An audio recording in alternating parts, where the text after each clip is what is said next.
La nourriture de l'esprit, c'est l'information. Quand cette information manque, on parle de constipation mentale. Par conséquent, ça crosse rumeur, un langage ordurier, cartésard et bien d'autres choses qu'on ne saurait citer ici. Mesdames, messieurs, c'est l'heure du débat. Et bien sûr, mes invités sont là. En attendant d'ailleurs que d'autres arrivent, nous allons d'ailleurs commencer par les premiers qui se sont présentés ce matin. À ma droite, il s'appelle Paul Nken et il est justement, il faut le dire, analyste politique. C'est la première fois d'ailleurs sur notre plateau ce matin. Bonjour et bienvenue à vous. Bonjour à tous nos copanélistes et bien entendu à vous le présentateur. Oui. Je tiens également à saluer vos multiples téléspectateurs, notamment la communauté musulmane qui est entrée dans sa période de carême. Oui. Je pense à toutes ces personnes parce que ce que nous vivons actuellement à travers le monde, la grave pandémie, il faut reconnaître que ces personnes vont passer un moment assez difficile et nous espérons que l'Éternel Dieu va les accompagner. On l'espère également. À ma gauche, Dr Benny Kriskize, il nous vient de la République démocratique du Congo. Lui est également là ce matin. Bonjour et bienvenue à vous.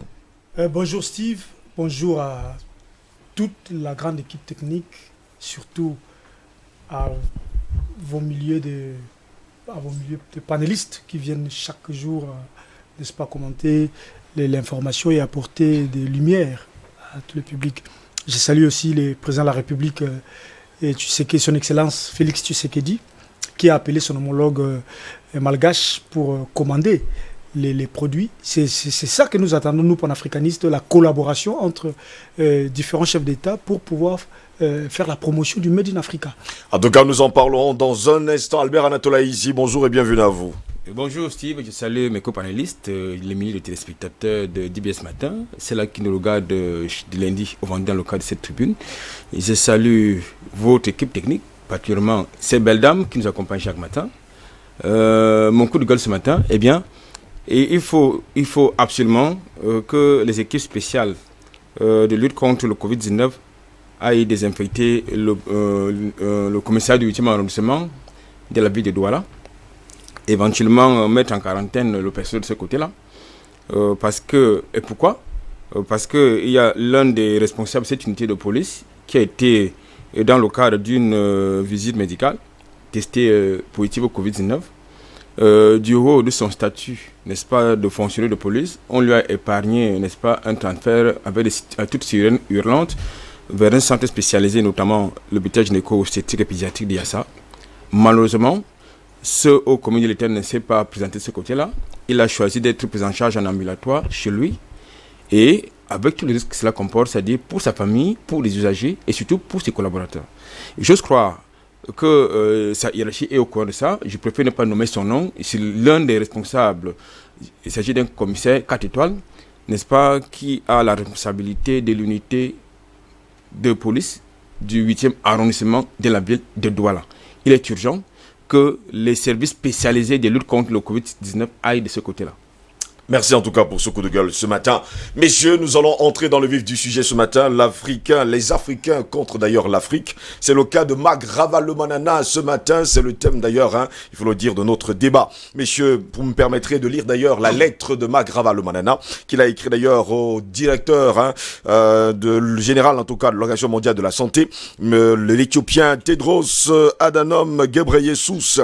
Il lui dit tout simplement: Monsieur le directeur général, suite à l'annonce des autorités de Madagascar de la découverte d'un médicament à base de plantes médicinales, l'artémisia, qui, il faut le dire, guérirait le Covid-19. Je suis profondément préoccupé de la distribution à grande échelle de ce produit faisant encore l'objet d'observations cliniques et donc non homologuées par des autorités médicales ou scientifiques. Encore plus alarmant est l'administration forcée aux enfants malagasis dans les écoles. Je partage l'avis des médecins, des chercheurs et des enseignants-chercheurs dans les universités de Madagascar sur l'absence de preuves scientifiques sur l'efficacité de ce médicament dénommé Covid-Organics. À notre connaissance, aucune étude ni données scientifiques ne sont disponibles sur l'utilisation de ce médicament pour le traitement des malades du Covid-19 ni sur ses effets secondaires. Les essais de médicaments suivent les protocoles scientifiques rigoureux et surtout,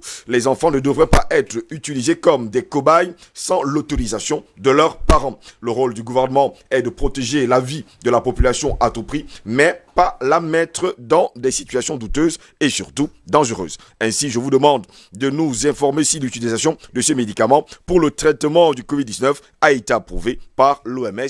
Patati et patata, jusqu'à la fin. Messieurs, votre réaction. Je me tourne d'ailleurs vers Paul Nken ce matin. Alors, je pense que nous n'allons pas toujours attendre que c'est les autres qui décident à notre place. Oui.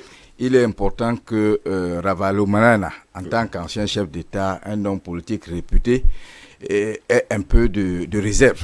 Parce que quand ce genre de situation arrive, il n'est pas bon qu'un homme de cette envergure se prononce assez vite. Parce qu'il risque d'être repris par la véracité des faits. Oui. Et pourquoi je le dis? Parce que il y a un jeune médecin congolais de RDC, il se nomme Jérôme Mounyangi. C'est lui qui a rédigé le protocole que les Malgaches ont utilisé et qui a abouti à ce médicament. Et il n'est pas interdit que l'Afrique également soit à l'origine d'un médicament ou alors d'un vaccin capable de protéger les Africains quand il y a ce genre de pandémie qui arrive. Je ne peux pas comprendre qu'on nous dise que la science est pour les autres. Je pense qu'elle est universelle. Il est important que les Africains soient à mesure d'apporter leur contribution. Toutefois, c'est les émotions que je n'accepte pas beaucoup parce que parfois, quand il y a une pareille annonce, il y a du n'importe quoi qu'on entend à côté. Je pense que ce qui arrive au niveau de Madagascar mérite d'être soutenu par tous les Africains, mais avec une attitude positive, avec moins de bruit, parce que l'ennemi n'est pas très loin de nous. Il continue à veiller. Et ce qui se passe dans le monde des compagnies pharmaceutiques, ça ne date pas d'aujourd'hui. Si vous allez en France, vous allez découvrir que le fisc français gagne le plus de ses revenus à partir des compagnies pharmaceutiques. C'est un lobby extrêmement fort. Quand la crise a déclenché en France, qu'est-ce qu'on a vu? Le président Macron, si vous avez bien observé, était piégé, emprisonné par ces lobbies. Il ne parvenait même pas à se prononcer par rapport à ce que le professeur Didier Raoult avait proposé. Mais comme c'est quelqu'un qui parfois décide de prendre des risques, il a eu à déclarer, après avoir visité les installations de Didier Raoult, que Raoult est un très grand scientifique. Et aujourd'hui, même si on ne le dit pas officiellement en France, les propositions de Didier Raoult passent. Il est également embrigadé par le fisc depuis quelques jours. Hein. Donc, ce qui se passe aujourd'hui, moi je dis, ce n'est pas tout simplement un coup d'État contre l'Afrique, c'est un coup d'État des 5% contre les 95% de la population. Oui. Parce que si vous allez faire des enquêtes, vous allez constater que ce lobby n'a rien à savoir quant à ce qui concerne la couleur de votre peau. Quand ils veulent vous frapper, ils vous frappent, ils gagnent leur argent et basta. Justement, merci beaucoup. Première réaction en tout cas de Paul Nken ce matin. Hein, je voulais d'ailleurs ajouter que ce médecin de RDC, samedi, a déclaré qu'il a reçu l'invitation du président Tshisekedi. Je crois qu'au moment où nous sommes là, il est dans un avion pour aller rencontrer le président Tshisekedi. Tshisekedi, justement, c'est l'information. D'ailleurs, c'est la dernière information. D'ailleurs, il faut le préciser. Il est également là ce matin, le docteur Yamb Timba Dominique. Bonjour et bienvenue à vous.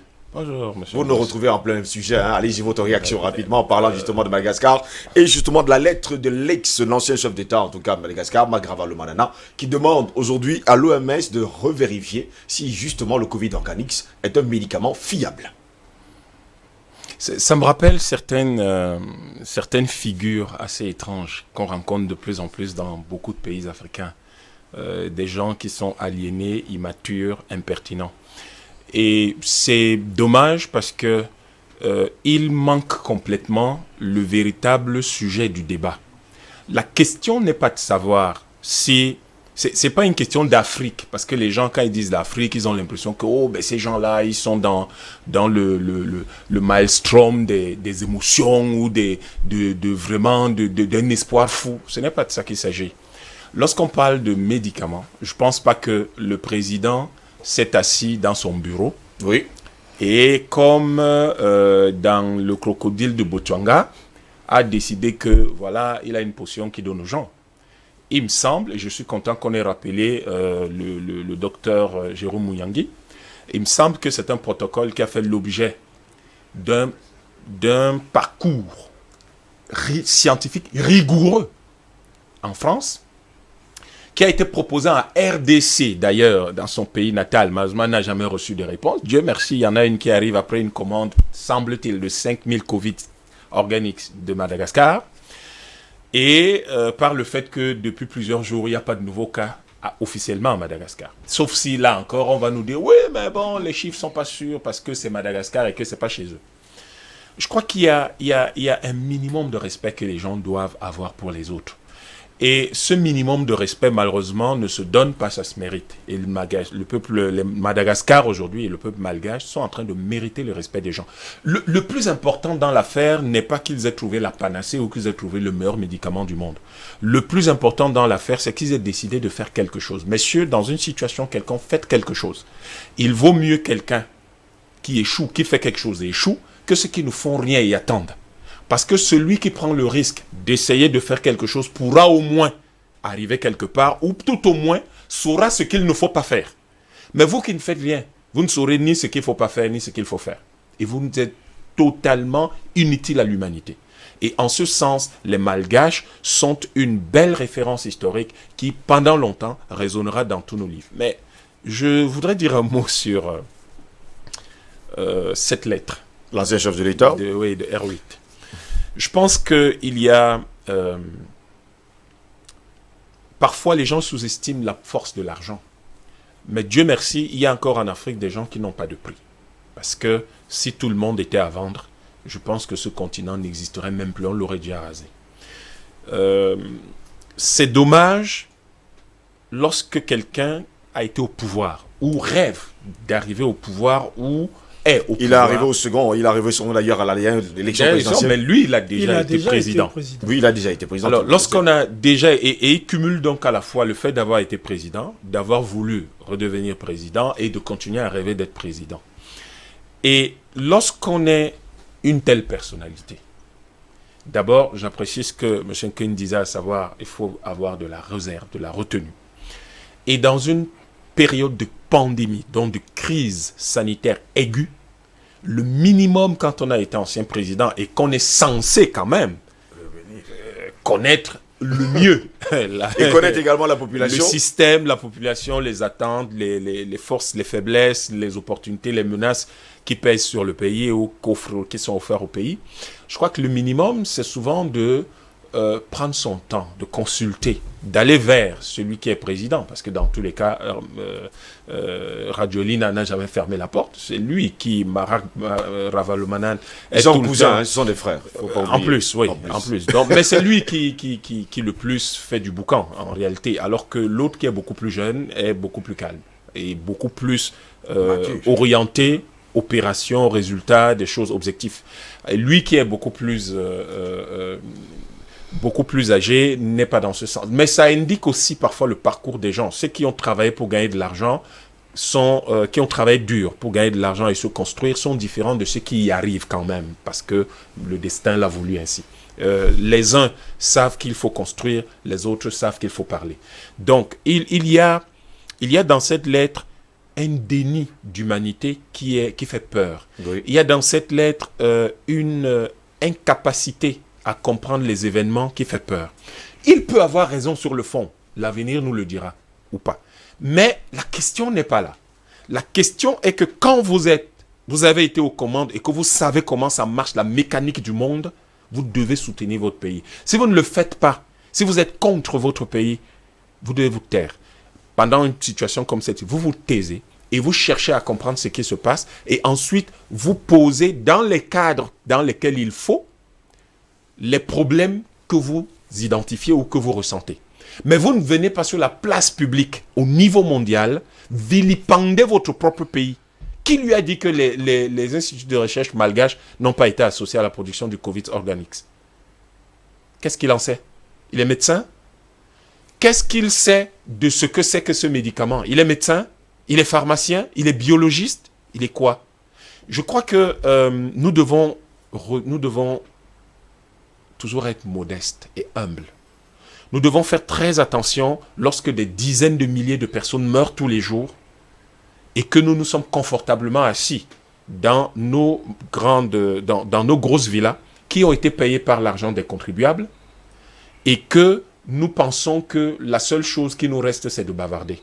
Le docteur Mouyangi est-il médecin ou pas? Il est médecin, tout le monde le sait. A-t-il fait vérifier son protocole avant et s'est-il mis à le proposer qu'après toutes ces démarches scientifiques? Qui lui a dit, à lui Ravalomanana, que l'OMS est constituée de magiciens? Ce ne sont que des médecins. Et Mouyangi est médecin. Et donc, il y a quelque chose que je ne comprends pas dans sa lettre. Est-ce que, pour lui, un médecin africain n'est pas un médecin? Parce que nous revenons là à ce que pratiquaient les Français ici. Il y avait le médecin africain et il y avait le médecin. Vous savez que les médecins africains étaient formés à Dakar. En fait, c'était de sorte de gros infirmiers qu'on appelait ainsi. C'est l'une des raisons pour lesquelles ils ont maltraité particulièrement Roland Moumier à l'hôpital La Quintini. Parce que les gens oublient souvent leur histoire et ils font n'importe quoi. C'est l'une des raisons pour lesquelles les Malgaches, après la Deuxième Guerre mondiale, qui a eu le massacre qu'il y a eu à Madagascar, eh bien, on s'est arrangé à ce que ce soit un gros infirmier français qui commande des médecins malgaches, parce qu'on considérait que c'était des médecins africains. Est-ce qu'un président de la République peut oublier de tels faits historiques? C'est justement la grande interrogation. Je vais me tourner vers le docteur Benny Chris. Benny Chris, jusqu'à preuve de contraire, il y a une interrogation quand même. On ne considère plus les médecins africains comme étant des médecins. C'est plutôt les médecins occidentaux. Parce que si on regarde au cas de Mac Ravalomanana, il trouve bon pour lui que les meilleurs médecins viennent de l'Occident. Oui, nous avons un problème en Afrique. Et le problème est réel. Le problème est récurrent. Déjà, anecdotiquement parlant, nous sommes dans une forme de panier à crabes. Vous savez, moi, je suis un côtier. Et quand vous allez au bord de la mer ou du fleuve pour aller cueillir des crabes, ben monsieur, ne vous donnez pas la peine de fermer votre panier. Puisque le crabe, quand ils sont mis dedans, il ne s'en sort pas. C'est lui qui veut monter la tête, l'autre les tire vers le bas. Et c'est ça l'élitisme africain. C'est-à-dire qu'on ne veut pas qu'il y ait une évolution, c'est-à-dire l'émergence des solutions africaines aux problèmes africains. Et quand vous avez quelqu'un qui a été chef de l'État, oui, et qui se donne la peine, n'est-ce pas, de discréditer les efforts que les nationaux ou même les Africains ont pu fournir pour, n'est-ce pas, donner aux Africains une solution africaine, puisque nous les revendiquons depuis longtemps. Ça, c'est les typiques de l'élite africaine, c'est les paniers à crabes. Et vous avez ces genres d'opposition en Afrique qu'on appelle généralement les oppositions fantoches, c'est-à-dire, lorsque vous n'êtes pas au pouvoir, tout ce que le pouvoir fait est mauvais. Simplement parce que vous rêvez le remplacer. On ne fait pas la politique pour la politique. Comme Kiki disait, la science sans conscience est une ruine de l'âme. Donc la politique sans patriotisme détruit l'Afrique. Nous l'avons constaté. Bon, maintenant, les problèmes au niveau mondial, c'est que, regardez depuis, parce qu'il faut rentrer dans les statistiques. Quand vous regardez systémiquement parlant, l'Occident est en train de vivre un déclin. Je ne sais pas si nous avons les ouïeurs pour ne pas voir cela. L'Occident est, n'est-ce pas, à terme de son parcours hégémonique. L'Occident va chuter. Tous les murs sont fissurés. Sur le plan financier, sur le plan économique, sur le plan politique, n'en parlons même pas. Vous voyez, quand vous avez des élections qui s'organisent et les candidats élus ne peuvent pas diriger simplement parce qu'ils contredisent un certain nombre des idéaux, soi-disant fondateurs de la nation ou de l'Europe, alors là, nous sommes dans un plongeon qui ne dit pas son mot. Et ils cherchent, n'est-ce pas, les continents les plus faibles pour s'appuyer afin de continuer leur hégémonie. Sur le plan sanitaire, je vais vous le rappeler. Prenons le cas de l'Afrique particulièrement. Quand je pars au village chez moi, je vois mes oncles, je vois tout le monde. Ceux qui vivent typiquement du sément traditionnel, quand vous le regardez, ils sont plus forts, plus vigoureux que ceux qui vivent en ville. Et généralement, ils vivent même plus longtemps que ceux qui vivent dans la ville. Ça veut dire que le schéma que nous avons emprunté de l'Occident a des failles. Il faudrait à un moment donné penser le remplacer. C'est ce que moi j'ai dit, on n'est pas élite parce qu'on occupe une position de pouvoir, mais on est élite parce qu'on peut repenser les bases sur lesquelles s'organise une société. Et ça, c'est le problème de l'Afrique. Donc, il faut repenser les systèmes déjà sanitaires et médicaux du monde, puisque c'est dominé par le capitalisme. Vous savez que les firmes pharmaceutiques n'ont pas pour objectif de soigner la population humaine.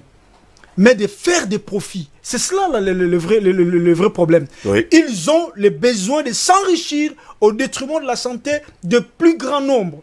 Et vous allez constater une grande partie de l'humanité est malade, simplement parce que nous avons coopté les schémas occidentaux et nous avons, n'est-ce pas, renoncé à nos bases, à nous. Pourquoi jadis nos grands-parents vivaient longtemps, alors que nous peinons à peine à vivre, à dépasser 50 ans, 60 ans. Vous voyez des jeunes qui vieillissent à 30 ans, 40 ans, ils sont déjà plus vieux. Parce que nous avons coopté et les systèmes culinaires, et les valeurs, et nous avons même trahi pratiquement nos repères et nos racines. La conséquence, nous n'arrivons pas à vivre, nous survivons, n'est-ce pas? Alors quand on a des initiatives panafricanistes, comme ce que nous venons d'avoir, il n'est pas question de regarder les parcours de l'homme, mais comment cet homme réagit face à un problème. C'est comme si je venais chez toi, Steve, tu n'es pas là, je constate que ta maison brûle, et je t'appelle au téléphone, tu me dis, eh bien, il y a des systèmes d'autorégulation des incendies, sans que tu puisses faire quelque chose. Prendre même un seau d'eau pour jeter, je pense que c'est coupable. Et je pense, Martin Luther King l'a dit, les plus coupables ne sont pas ceux qui contredisent des faits, mais ceux qui gardent le silence et qui ne font rien. Nous avons besoin d'une Afrique dynamique qui agit et qui trouve des solutions aux problèmes des Africains. C'est ainsi que nous allons prendre notre destin en main. Il déclarait, il faut le préciser d'ailleurs, que le monde est dangereux, non pas tant à cause de ceux qui font le mal, mais à cause de ceux qui regardent sans rien faire. Albert Anatola, ici, jusqu'à peu de contraire, on le dit d'ailleurs sur ce plateau tous les jours, on a l'impression que c'est plutôt l'Africain qui tue l'Afrique. Disons que lorsque je rentre dans les éléments de langage de la correspondance de M. Marwa Ravalomanana, qu'il a adressé au directeur de l'OMS, il y a deux choses qui retirent mon attention. Oui. La première, c'est un questionnement. Est-ce le citoyen ou c'est l'homme politique? Je crois que c'est les deux. Mais si c'est l'homme politique, justement, se mêle un peu les pédales par rapport à une question scientifique. L'autre, la deuxième chose que je note, c'est quoi? C'est qu'il y a des contre-vérités dans sa correspondance. Parce que, d'une chose, le docteur Charles... Mouyangi? Non, pas Jérôme. Je parle de Charles, le malgache, l'un des chercheurs qui ont conduit, n'est-ce pas, la recherche au niveau de l'Institut malgache de recherche appliquée, a clairement dit que les recherches se poursuivent par rapport à l'artémisia. Parce que dans la composante actuelle de l'artémisia, version malgache, il s'agit tout simplement d'une tisane dans sa version améliorée. Ça veut dire qu'il s'agit pas encore d'un vaccin ou de quelque chose qui est pérenne. Non, il s'agit de quelque chose de provisoire, mais oui, qui quand même a l'avantage de guérir les cas de Covid positif. Maintenant, je note, et c'est la deuxième chose que je constate dans la correspondance de M. Ravalomanana, c'est qu'il fait le bashing. Il est en plein bashing, c'est-à-dire qu'il aide les médias hexagonaux et occidentaux à faire le bashing de son propre pays. C'est de ça qu'il s'agit, et de l'Afrique. C'est de ça qu'il s'agit. Donc, le fait déjà qu'il adresse sa correspondance au directeur de l'OMS avec des comptes qui lui également était un Africain, il faut le préciser d'ailleurs. Au directeur de l'OMS pour justement lui présenter des contre-vérités me ramène un peu à l'histoire, à une partie de l'histoire qu'évoquait tout à l'heure monsieur Yam, comme il n'aime pas qu'on l'appelle docteur, monsieur Yam. C'est-à-dire que nous sommes donc confrontés à ce genre d'Africains qui, dans le contexte des luttes d'indépendance, vous aviez justement des patriotes, des nationalistes qui voulaient l'émancipation et l'autonomisation de leur population. Mais derrière, vous aviez des petits traîtres qui étaient les collabos au profit de l'impérialisme. Donc aujourd'hui, Ravalomanana est un traître pour Madagascar et surtout pour l'Afrique. C'est un traître, surtout pour quelqu'un qui a occupé de très hautes fonctions au sommet de l'État.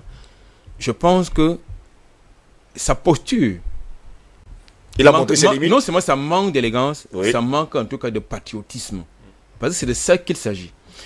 Lorsque les Chinois choisissent l'acupuncture, ce que nous appelons prosaïquement la médecine chinoise, ils n'ont pas besoin de l'AMM de l'OMS pour pratiquer la médecine chinoise. C'est-à-dire L'acupuncture. l'autorisation de mise sur le Oui, marché. l'acupuncture, ils n'ont pas besoin. Ils n'en ont pas besoin. C'est pareil pour les Indiens. Lorsque les Indiens fabriquent, par exemple, leurs médicaments à base des plantes médicinales traditionnelles, ils n'ont pas besoin de l'AMM, de l'Organisation mondiale de la santé. Donc, il faut une solution africaine. Et je pense que, pour continuer dans mon argumentaire, la pandémie Covid-19, à mon sens, est une opportunité pour l'Afrique. Il y a 2 sociopathes qui ont déclaré que l'Afrique n'avait pas de système de santé, n'avait pas de chercheurs, donc était un Mira et Loche, vous les aimez bien, apparemment. Était un terrain qui était plus propice aux essais de cobayes. Justement, si vous voulez en venir, hein, Voilà, aux essais de cobayes que pour toute autre chose. Maintenant, donc, il y a une gifle sanglante qui vient du côté de Madagascar. Vous avez donc un illuminé qui a la nationalité africaine, je préfère dire comme ça, parce que je suppose que nous sommes dans une télévision qui a une vocation panafricaine. Donc, oui. alors, nous avons donc un illuminé qui pense que lui, il faut rester dans les plates-bandes de l'OMS, c'est-à-dire de la mafia des industries pharmaceutiques et laboratoires occidentaux. Il y a un gros problème. Il y a un très grand problème. Et j'apprécie le fait que la semaine dernière, on questionnait un peu le silence un peu trop assourdissant de certains présidents africains par rapport à cette découverte. malheureusement, au cours du week-end, il y a eu des réactions. Heureusement, quand même. J'espère qu'ils ont écouté. Ils nous ont écoutés. Oui, il y a Tshisekedi qui a répondu. Il y a, je crois que le président du Tchad qui a répondu. Et il y a d'autres réactions de la même veine. Et ils savent même que le président Obiang a financé ces recherches. Donc, je pense que c'est quand même une aberration de croire et de continuer de penser que ce qui vient, c'est ce que propose le blanc qui est important, ce qui est bien, ça n'a pas de problème. Mais je voulais quand même vous relever quelque chose, vous souligner que ces médicaments que le blanc nous propose, ça ne nous soigne pas, ou bien au contraire, ça dit que ça crée d'autres maladies. Hein. Ça nous empoisonne, quelquefois ça nous ajoute même encore d'autres maladies. Vous vous retrouvez avec un peu tout le poison de l'organisme qui vous donne des insuffisances rénales et tout ce que cela comporte. Donc je pense, à mon sens, que le docteur Mounyangi, oui, il n'est pas encore en route. Il n'est pas encore en route pour la EDC parce qu'il a posé un certain nombre de conditions. Vous savez quand même qu'on a assassiné un certain nombre de chercheurs de ce côté-là. Il a posé des conditions pour sa sécurité. Il est en route pour l'instant. D'accord. L'information, vous voulez qu'il soit en route. Hein, il est en route actuellement pour Kinshasa. Ne vous inquiétez pas, c'est l'information, c'est la dernière heure. Il est justement en route. Donc, ça veut donc, ce qui suppose donc que on lui a apporté les garanties pour sa sécurité. Bien sûr. Oui, non, ne vous inquiétez pas. Félix Tshisekedi s'en charge. On espère qu'il va arriver en morceaux. Pas arriver en morceaux, mais justement en morceaux. Je vais me tourner vers Paul Ken. Paul Ken, jusqu'à preuve de quand on parle de Mac Ravalement, non, on parle de l'Afrique, jusqu'à preuve de contraire.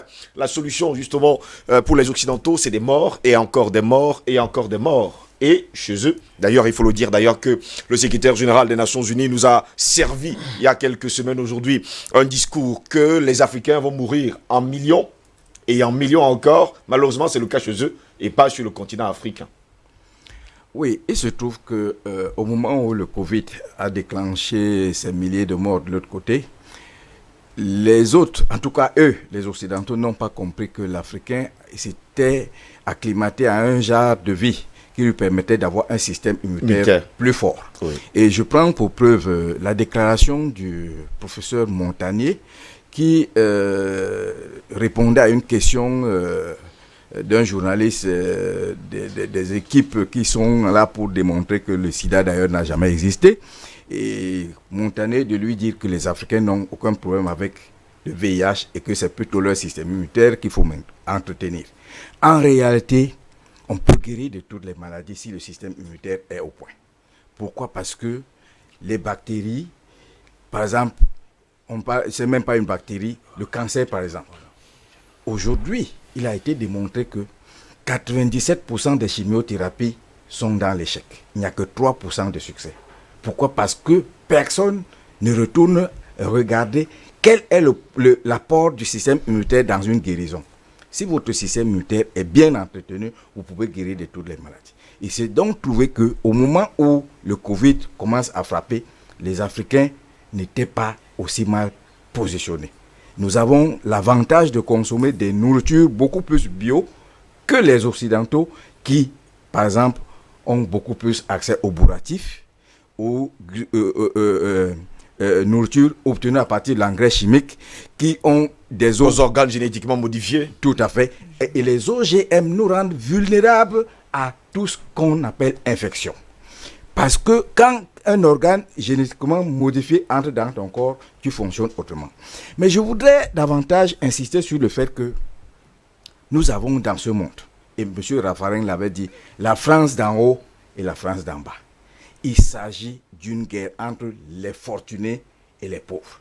Ce n'est pas absolument, c'est vrai, à un moment donné, ceux qui pensent qu'ils ont la peau blanche estiment que nous qui sommes noirs, nous sommes moins qualifiés et peuvent nous piétiner. Mais cette mafia internationale, voici un livre qui dit La vérité sur les compagnies pharmaceutiques. Comment elles nous trompent et comment les contrecarrer. Il y a un autre livre que je peux recommander, Mort sur ordonnance. Ce n'est pas un Africain qui l'a écrit. C'est un docteur américain qui a combattu, par exemple, l'usage des compléments alimentaires pendant 22 ans de pratique. Et un jour, il constate qu'il ne peut pas guérir sa femme qui souffre d'une maladie rare appelée la fibromyalgie. Et curieusement, une femme dont le mari a souffert de cette maladie a rendu visite à son épouse à son insu et elle a dit à cette femme, moi mon mari a souffert de cette maladie et il a consommé les compléments alimentaires. La femme dont le mari est médecin, elle dit, mon mari va me dire ça aujourd'hui. Quand son mari rentre, elle lui dit, moi je viens de rencontrer tel qui me dit ceci. Son mari lui dit, tu sais bien que même avec le concours de mes confrères, je n'ai pas pu te guérir, je t'autorise de consommer les compléments alimentaires. Aujourd'hui, le FDA aux États-Unis fait tout pour discréditer toutes les compagnies qui fabriquent les compléments alimentaires. C'est pour ça qu'on oblige à toutes ces compagnies de mentionner sur leurs produits que ce produit n'a pas été approuvé, n'est pas encore autorisé par le FDA. Parce qu'en réalité, c'est une mafia. Et j'irai un peu plus loin. Cette dame, après 7 jours de consommation de ces produits, pouvait désormais faire l'équitation. Parce qu'en réalité, les compagnies pharmaceutiques, le Big Pharma, c'est un lobby extrêmement fort. Si parmi nous aussi, il y a des gens qui suivent mes déclarations sur Facebook, j'ai bien dit au début de cette pandémie que Macron était en otage. Parce qu'il ne parvenait pas à comprendre que Didier Raoult, de sa hauteur de professeur, pas simple docteur, mais professeur, qui dirige un si grand centre que tout le monde connaît à Marseille, que les autres confrères se mettent à mettre les bâtons dans ses roues pour le discréditer d'ailleurs. Mais, mesdames, messieurs, nous les Africains, nous avons une opportunité aujourd'hui. On doit la saisir et aller plus loin parce que ce que nous avons vu, on va d'abord voir les images de Andry Rajoelina en train de boire d'ailleurs, il faut le dire, le comité. Tout à fait. Le chef de l'État de Madagascar a posé comme acte. C'est largement déclencheur d'une autre manière de voir les choses et que l'Afrique pouvait également apporter sa contribution. Vous voyez ça en image, lui-même, il boit le Covid organique sur président malgache. Et ça, c'est encore, il faut le dire, un autre organe de presse occidental. Je voudrais également vous apporter une information. Allez-y. Aux États-Unis, il y a une compagnie qui fabrique une molécule qu'on introduit dans les médicaments. À tel point que quand vous avez consommé le médicament, le médecin qui vous l'a prescrit sait à quel moment vous avez commencé à consommer et il sait à quel moment vous avez terminé la boîte et vous appelle pour vous demander de consommer de nouveau, d'acheter de nouveau. Ça existe. Cette compagnie, j'oublie le nom, mais elle est cotée en bourse. Donc, la mafia du médicament ne commence pas aujourd'hui. Et elle n'est pas seulement contre les Africains, c'est contre tout le monde parce qu'eux, ils veulent rester en haut pendant que les autres souffrent. On espère avoir également le tweet il faut le dire, de Félix Tshisekedi. D'ailleurs, la conversation, on espère justement que du côté de la réalisation, on pourra nous avoir cette vidéo, en fait, la conversation entre Félix Tshisekedi et Andry Rajoelina. D'ailleurs, il faut le dire que le docteur Yam Timba nous a toujours dit ici, on espère on peut avoir le volume pour les deux hommes. Il y en a une cinquantaine qui sont guéris.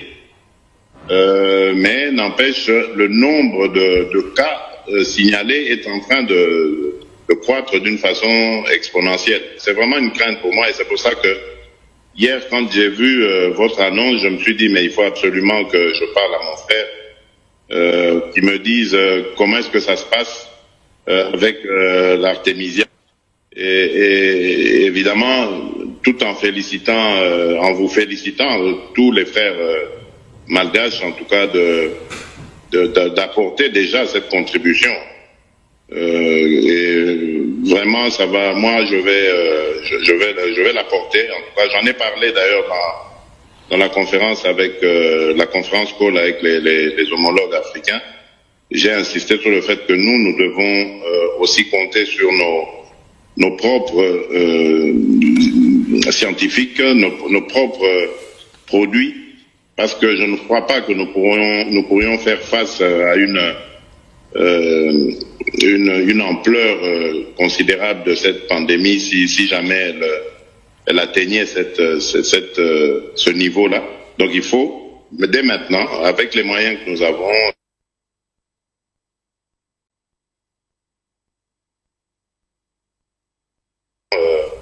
que nous puissions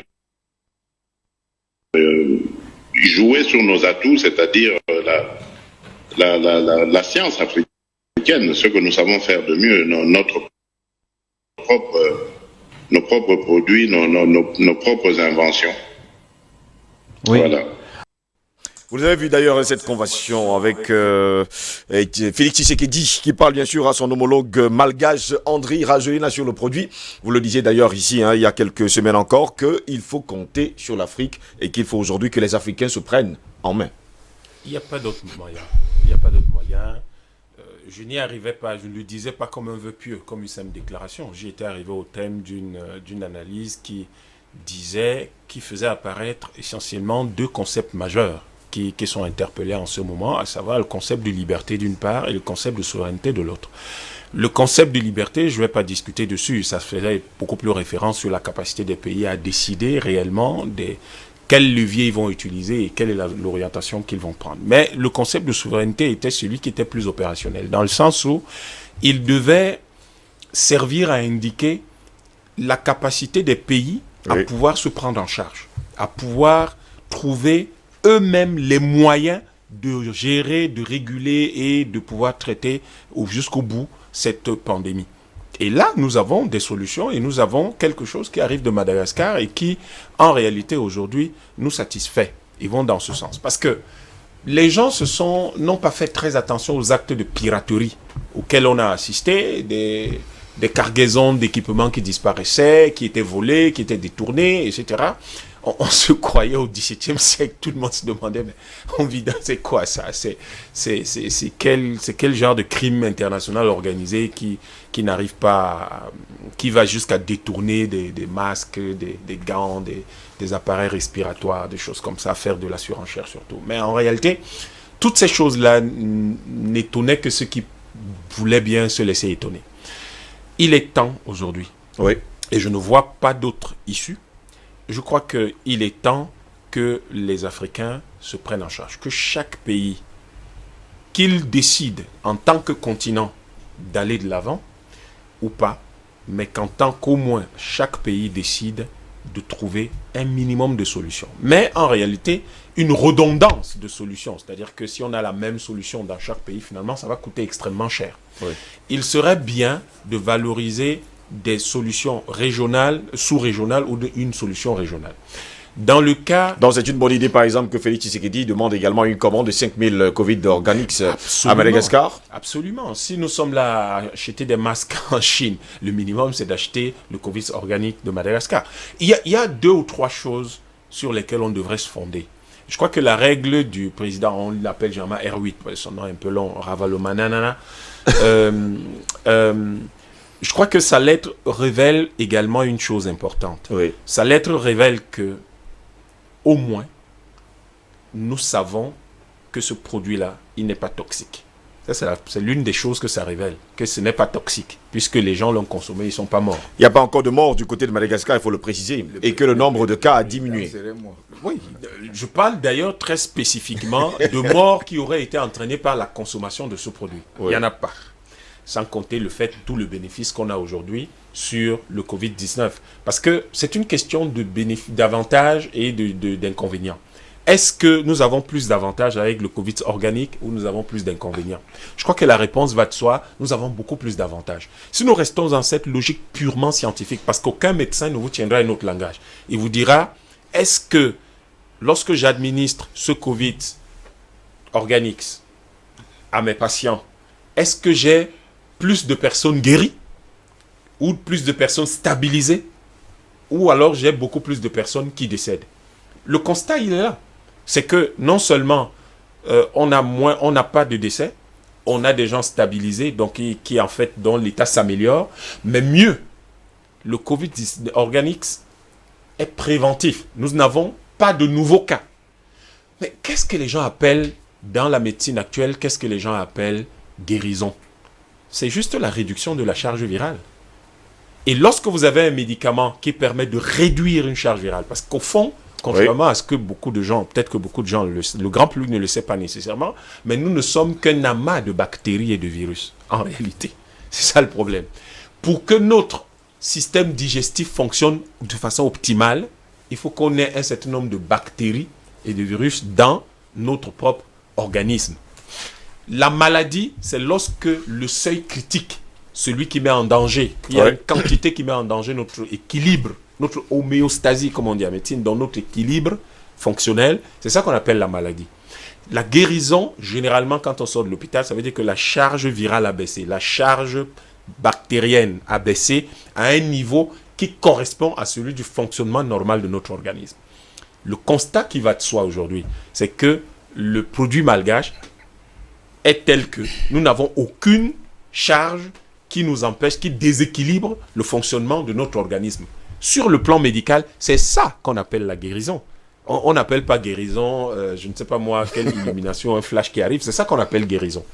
Donc, si des gens sont guéris, si l'effet préventif est réel, donc on n'a pas de nouveaux cas, eh bien, cela veut dire que ce médicament est efficace. Et d'autre part, le jour où, tant qu'il faudra que les Africains attendent que les autres leur disent « oui, nous avons trouvé le vaccin, oui, nous avons trouvé », eh bien, ça ne marchera pas. D'ailleurs, l'orientation médicale occidentale qui est de trouver le vaccin, il n'y a pas de mot dans nos langues pour dire vaccin. Ça n'existe pas, jusqu'à présent. Vous revenez toujours à la langue. Hein? C'est extrêmement important. En fait, on ne s'en rend pas compte, mais c'est ça la base. Oui. Si vous ne savez pas nommer quelque chose, c'est que vous ne la connaissez pas. Si vous avez un mot dans votre langue pour dire quelque chose, ça veut dire que vous connaissez cette chose. Si vous n'avez pas de mots pour dire quelque chose, ça veut dire que vous ne connaissez pas cette chose. Et donc, ça veut dire quoi? Ça veut dire que ceux qui... Ça existe vaccin en votre langue? Makele. Makele? Oui, Makele. Bon. Non, j'en doute. C'est pas tout à fait ce que ça veut dire. Le sens... Makele. Non, ça c'est une adaptation. Attention, c'est une adaptation. Allons-y, on n'est pas là pour les langues aujourd'hui, on parle forcément. On parle pas de langue, on explique quelque chose. On explique quelque chose, à savoir, c'est pas tout à fait ça de toute façon, on ne rentre pas dans ces débats linguistiques, mais c'est pas tout à fait ça. Là, c'est une adaptation du XXe siècle. Ce que je veux dire, c'est que... On est là pour le Covid organique. Ce que je veux dire, c'est que, en matière géopolitique aujourd'hui, il n'y a parfois que les Africains eux-mêmes qui ne comprennent pas les bénéfices de ce qui se passe dans leur propre pays. J'ai vu passer dans les médias et sur les réseaux sociaux le fait que les États-Unis ont quand même envoyé 2,5 millions de dollars à Madagascar pour soutenir leurs efforts. Exact. 2,5 millions de dollars de subventions américaines, c'est insignifiant. Mais c'est un positionnement extrêmement important. Parce que c'est le geste qui compte, c'est d'avoir été présent qui compte. Pourquoi les Américains vont faire ce geste symbolique? Oui. Eh bien, ils vont faire ce geste symbolique dans le sens, c'est le principe de précaution. Ah, on ne sait jamais. On sait jamais. On ne sait jamais ce qui peut arriver. On ne sait jamais. Peut-être qu'ils ont raison. Nous avons 1 million de gares ici. Oui. Nous avons 1 million de gares ici. Et d'ailleurs, il n'y a que 3% de gens mis sous respirateur qui guérissent. En fait, le reste, ils décèdent. Donc, nous avons 1 million de gares contaminées. Ces gars-là, c'est quand même curieux parce que nous constatons qu'ils n'ont pas de nouveaux cas. Ceux qui étaient malades sont guéris. Donc, on ne sait jamais. Alors, ce que nous allons faire, on va pas tout de suite dire, ouais, on commande du Covid organique. Non, faut pas en faire trop. Nous avons des vaccins en développement là. Et nous, l'orientation du vaccin Nous avons un vaccin en développement. Et l'orientation du vaccin dans la science occidentale, c'est elle qui permet en fait de couvrir la totalité du marché. Parce que quand vous prenez le médicament, vous ne pouvez prescrire le médicament qu'à celui qui est malade. Ça réduit la taille du marché. Or, le vaccin, c'est préventif, ça concerne tout le monde. C'est une approche purement financière et marketing. Ça n'a rien à voir d'abord avec la médecine. Donc, du coup, vous allez faire le geste symbolique de soutien à Madagascar en attendant, parce que les Malgaches eux-mêmes vous ont annoncé qu'il y a des recherches complémentaires en cours, d'une part, et d'autre part, vous allez tout faire pour vous procurer ce fameux Covid Organics pour aller le tester chez vous. Parce qu'en réalité, c'est ça que les autres font. On a vu beaucoup d'étrangers à Madagascar acheter ce fameux Covid Organics. De toute façon, l'armée distribue, c'est gratuit. À votre avis, ils en font quoi? Ils en mettent dans leur réfrigérateur? Toutes les ambassades occidentales ont déjà rapatrié le Covid Organics dans leur pays pour des recherches, pour des contrôles. Pourquoi? Mais parce que les gens ont 1 million, 200 000, 100 000 personnes qui sont contaminées et n'ont aucune solution.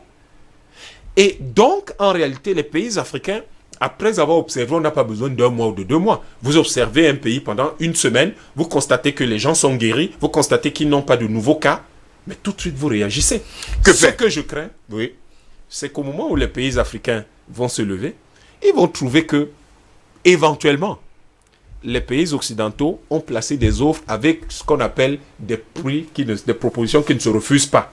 Bon, peut-être que le président malgache, qui n'est pas du tout le genre de type tel qu'il se présente, tel qu'on le connaît depuis quelques années, depuis qu'il était maire d'Antananarivo, c'est pas tout à fait le genre de type qu'on achète facilement. Donc, il peut être possible qu'il se dise, je n'ai pas à surenchérir sur la santé des gens puisque je l'offre gratuitement chez moi. Je vais m'assurer que les frais du continent puissent certainement... Je vais me tourner vers le docteur Bénicris rapidement parce que le temps nous est imparti. Jusqu'à preuve du contraire, on a un Covid Organics qui soigne, on n'a pas de nouveau cas à Madagascar. Qu'attendent les autres pays africains pour faire leur commande à Madagascar? Bon, déjà, il faut préciser par rapport à ce qu'Anatole ici disait. Ou certains doutent encore du fait que le Covid Organics, comme Magrava-le-Manana, ne soigne pas vraiment. Les Covid organiques ne soignent pas. Ils renforcent l'immunité. Et je pense que le développement de docteur Yamb l'a bien épinglé. En renforçant l'immunité, en principe, on guérit les malades. Absolument. Puisque ça baisse la charge pondérale et ça évite que la population soit contaminée à la longue. Puisque ça renforce donc le système immunitaire. Les preuves sont déjà les preuves scientifiques de l'artémisia en tant que plante qui possède beaucoup de vertus curatives ne sont pas niées, mais le problème qui est là, c'est l'utilisation de cette plante par rapport à un cas spécifique de Covid-19. Et là, c'est prouvé que le produit renforce, n'est-ce pas, le système immunitaire. Deuxièmement, oui. Lorsque vous voyez par exemple monsieur Marc Ravalomanana qui se lève et qui parle, parce que nous avons une cooptation de certains chefs d'État par rapport aux firmes. Vous savez que, quelqu'un l'a dit ici, le Big Pharma, les lobbies pharmaceutiques. Oui, c'est Paul Ken qui le précise d'ailleurs. L'un des plus puissants lobbies. L'un des plus puissants lobbies au monde. Et aux États-Unis, par exemple, ils ont un problème sérieux avec les lobbies pharmaceutiques. Parce qu'ils contrôlent. Les industries qui rapportent plus d'argent, je reprécise encore ce matin, eh bien, les industries pharmaceutiques rapportent plus de 1195 milliards de dollars par an. Effectivement. Suivi du pétrole et après les autres. Donc, nous avons les lobbies financiers. Troisième, c'est la drogue. Des banques également l'argent. Et les lobbies pharmaceutiques qui ont pratiquement acheté les congrès américains. C'est ces deux lobbies qui sont les plus puissants dans les congrès américains. Donc, voyez un peu ce que ça veut dire.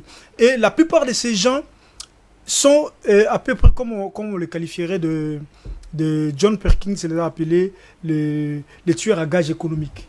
Ça veut dire quoi?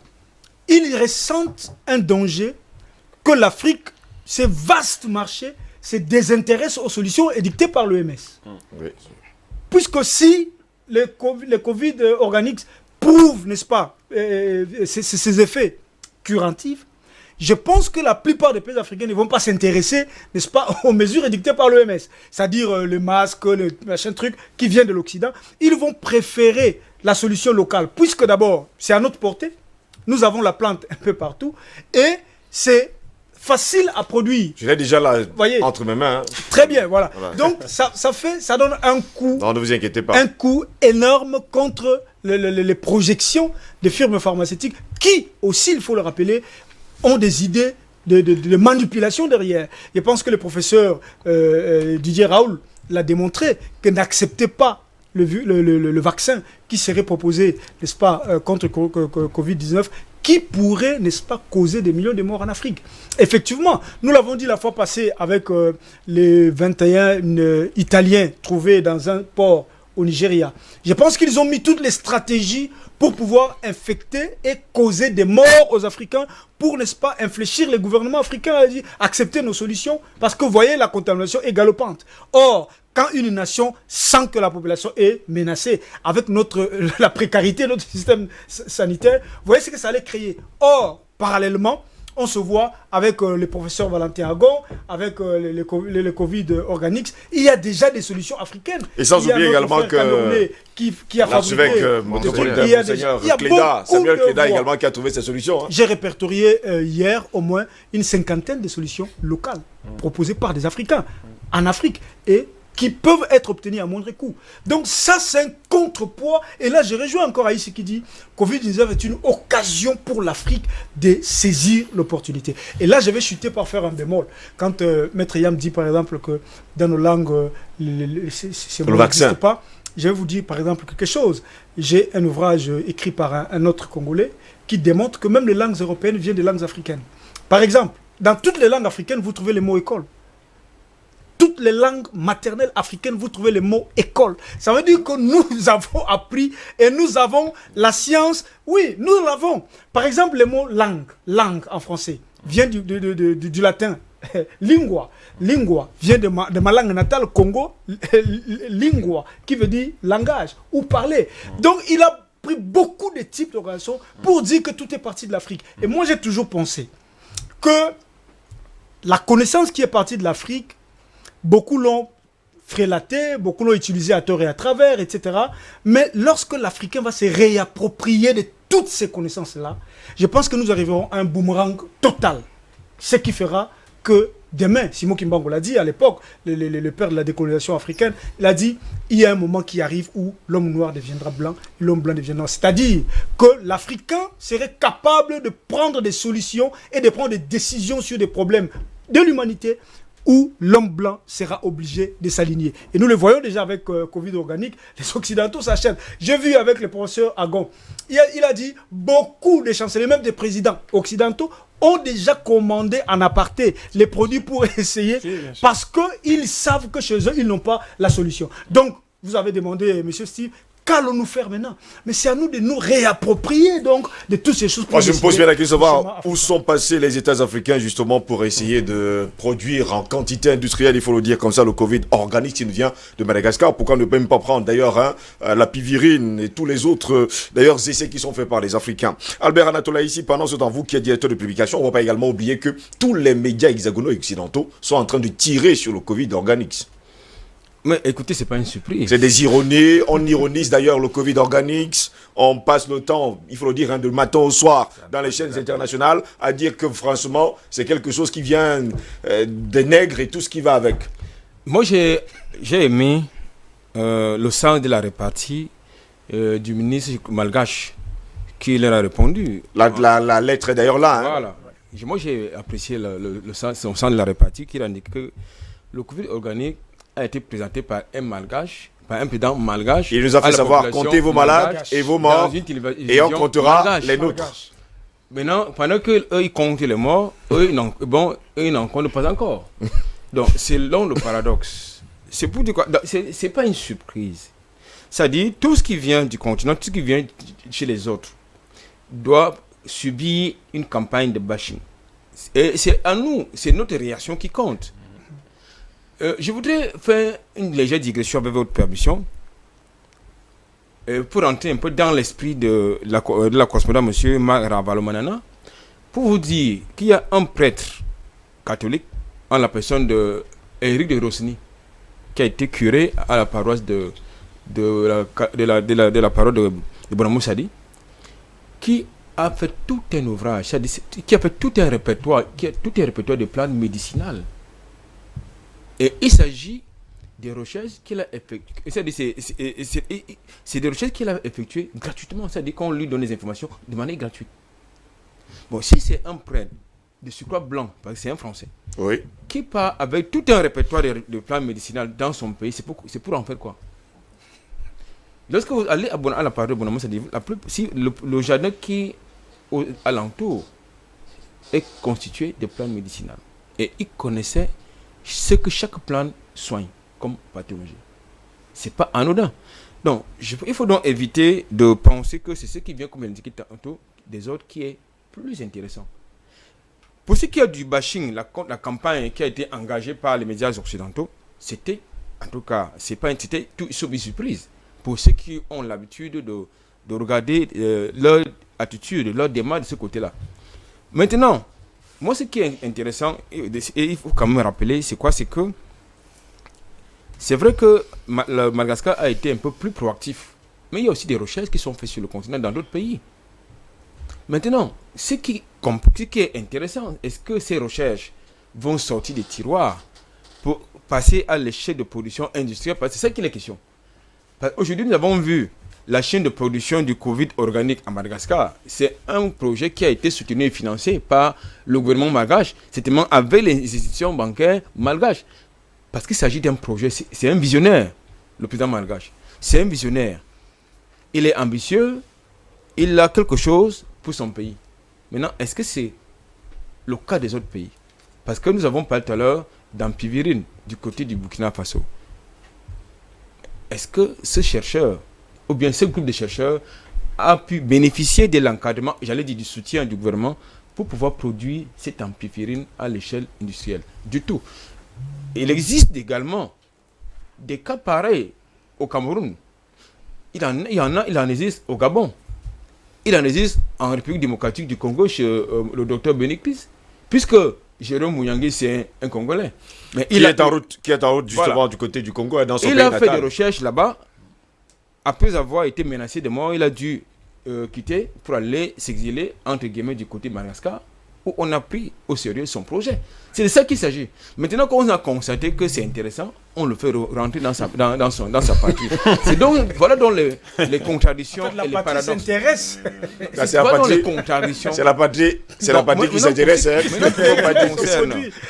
C'est la patrie qui s'intéresse maintenant à son produit. Oui, justement. C'est-à-dire la récupération politicienne. C'est ça qui s'agit. Voilà, effectivement. C'est ça, vous êtes également d'accord avec ça? Effectivement, Tshisekedi fait la récupération politique. Mais il est un bon politicien, il faut le dire. Il ne faut pas également oublier que ça fait plus ou moins 1 an qu'il est là. Il a sauté sur l'occasion. Donc soyez quand même d'accord, ça fait 1 an qu'il est là. Et ça lui permet d'asseoir son pouvoir qu'il a acquis par des moyens pas très clairs. Très bien. Non, là c'est bien dit. Messieurs, nous sortons de ce débat. Qu'est-ce qu'on fait maintenant? Messieurs, nous sortons de ce débat. Qu'est-ce qu'on fait maintenant? Alors moi, s'il m'était donné d'apporter une piste de sortie, je dirais d'abord à tout Africain, notamment à ceux qui sont nantis. Parce que dans chaque famille, parfois, on regarde toujours du côté de celui qui a plus de moyens. Qu'il veille d'abord à sa santé. Parce que s'il venait à disparaître, les autres risquent de disparaître plus rapidement et il n'y aurait plus personne. Donc, que chacun veille à entretenir son système immunitaire. Je n'irai pas jusqu'à citer certains produits que moi, je consomme. Mais si quelqu'un me le demande à titre privé, parce que je ne suis pas venu ici pour faire... Vous aurez justement des propositions tout à l'heure à titre privé. La publicité de ces compagnie, je dirais à quelqu'un. Mais pour l'instant, je souhaiterais que tous nos chefs d'État africains essayent d'apporter du soutien financier et politique à tous les chercheurs africains. Oui. La deuxième chose, c'est que cette pandémie a causé la perte de nombreux emplois et créé davantage le désespoir. Je voudrais dire aux Africains, surtout aux jeunes, qu'il ne faut pas désespérer. Quand une porte se ferme derrière, regardez celle qui va s'ouvrir. Le Covid-19 nous révèle aujourd'hui une très grande activité avec cet outil qu'on appelle le téléphone portable. Vous pouvez, à partir du téléphone portable, produire beaucoup de richesses. Si jamais il m'est donné de le faire, de vous expliquer davantage, je reviendrai pour montrer aux Africains qu'à partir de ce téléphone, ils peuvent Il y a plus pas mal de besoin possibilités. sortir de la maison et ils vont faire énormément d'argent. Merci beaucoup. Docteur Yamtimba, rapidement, hein, qu'est-ce qu'on fait aujourd'hui, vous, votre solution? C'est quelque chose de pratique. On utilise déjà ce qui est disponible parce que de toutes les façons, depuis la nuit des temps, l'homme apprend par l'expérience. Donc on utilise ce qui est disponible. Toutes ces solutions qui nous sont proposées, on les met, on les utilise et on voit celles qui marchent. Mais également, je crois qu'il y a une interpellation à la mise en place enfin du fameux réseau de recherche africain. Il y a tout un commissariat à l'Union africaine qui s'occupe de la recherche et je crois dans chaque sous-région, il y a il y a une institution qui s'occupe de la recherche. Je crois que nous comprenons encore plus maintenant l'intérêt, l'urgence et l'opportunité d'avoir un réseau de recherche et de chercheurs en Afrique qui peuvent spontanément et à tout moment être sollicités sur des cas sur des situations comme celle-ci. Mais en même temps, cela veut dire que les Africains devraient savoir que il faut que nous arrêtions les dépenses de prestige, que nous mettions de l'argent dans ce qui est utile. Et pour les pays qui n'ont pas de monnaie, voici le moment qui est venu de pouvoir prendre leur monnaie parce que vous ne pourrez pas financer l'après-Covid-19 si vous n'avez pas la capacité de créer de la monnaie. De créer de la monnaie. Docteur Bénécris, votre dernière prise de parole, vous dites votre conclusion. Ma conclusion, elle s'articule de manière simple. Un peuple qui n'est pas autodéterminé, qui n'est pas l'autodétermination, ne peut pas s'autogouverner. Et un peuple qui n'est pas autogouverné ne peut pas s'autofinancer. Voilà un peu ma conclusion. Albert Anatolaïzi. Oui, disons que je voudrais dire deux choses pour sortir de ce débat. Steve, la première, c'est quoi? C'est que il ne faut pas que l'Afrique rentre dans le paradigme des capitalistes. Non, parce que dans le paradigme des capitalistes, c'est quoi? C'est que si on cherche le profit à tout prix. Oui, c'est-à-dire que si le voisin a fait quelque chose qui peut m'aider, je vais faire du bashing autour. Et absolument, pour peindre ça en noir, et puis je passe à autre chose. Et concurrent de l'ONU. Donc, je pense qu'aujourd'hui, il s'agit de l'Afrique, il s'agit des vies africaines, et puis que chacun fasse ce qu'il peut faire à son niveau. Parce qu'il ne faut pas toujours attendre que ça vienne des autres, que chacun fasse ce qu'il a fait à son niveau. Deuxième chose, il faut que le gouvernement africain investisse dans la santé. Parce que nous avons tout. Mais il essaie d'aller enlever de l'argent dans l'économie morte, ce que j'appelle l'économie du béton. Alors que le système de santé africain est en décrépitude. C'est vrai que les autres, on nous a fait croire qu'ils avaient un système de santé un peu plus performant, mais le Covid-19 nous a donné à voir et à constater que même là-bas, ce n'est pas tout à fait cela. Merci beaucoup Albert Anatolaïzi. Paul Ken, merci également d'avoir été dans nous ce matin. Je pense que c'est la première fois. On espère également vous revoir. Hein. J'espère que chaque fois que j'aurai une minute de libre, je pourrai répondre positivement à votre invitation. Merci beaucoup. Il est très occupé comme Radiolina. Docteur Yamtimba, je vous dis également merci d'avoir été là ce matin. Docteur Bénécris Kiézé, merci également. Albert Anatolaïzi, merci. Messieurs, je vous dis merci d'avoir été dans notre ce matin.